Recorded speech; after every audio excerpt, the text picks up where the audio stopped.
The youth justice system has changed significantly since the building was built in 1954. They could house anybody here. So children who were beyond their parents' control, children who were skipping school. Now you only have the kids in detention who pose the most risk to the community. In 2003, there was an initiative to reduce the number of youth in detention. And at the same time, juvenile court began to see a rapid increase in more dependency hearings. This put a strain on the 4 courtrooms at Remann Hall. What's often overlooked is the majority of people served are through our dependency unit, our civil department, where dedicated advocates stand up for children impacted by abuse and neglect each day. This building has always been more than walls.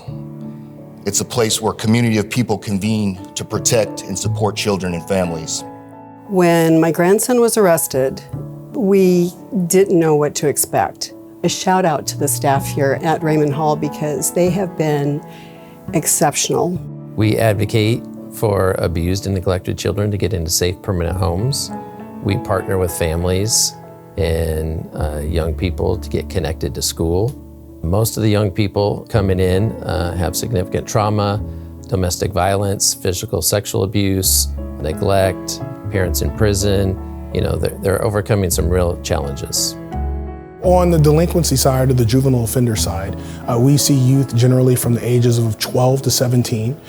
They are oftentimes charged with things as simple as theft in the 3rd degree, so stealing from a store, to things as serious as murder. This facility is the courthouse for all of those individuals that are charged with those sorts of offenses. Day to day within my courtroom, my judicial assistant and I have to manage where people are seated, whether or not they are adverse parties that may become hostile to each other. When you have a lot of anger and frustration amongst people, I mean, it could get really dangerous in those courtrooms. If you put kids into like harsh, sterile, hard environments, you're gonna get harsh, sterile, and hard kids coming out of there. Laws around administering juvenile justice have changed significantly in the last 2 decades. A new space for juvenile justice would build in flexibility for future changes that we can already predict. When a youth turns 18, they go downtown.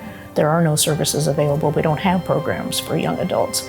And the legislature has every year for the last 10 years looked at maybe expanding that to 21.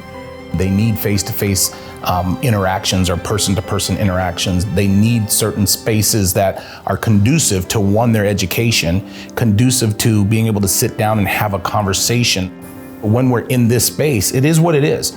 So let's make it the best possible space, whether it's recreation.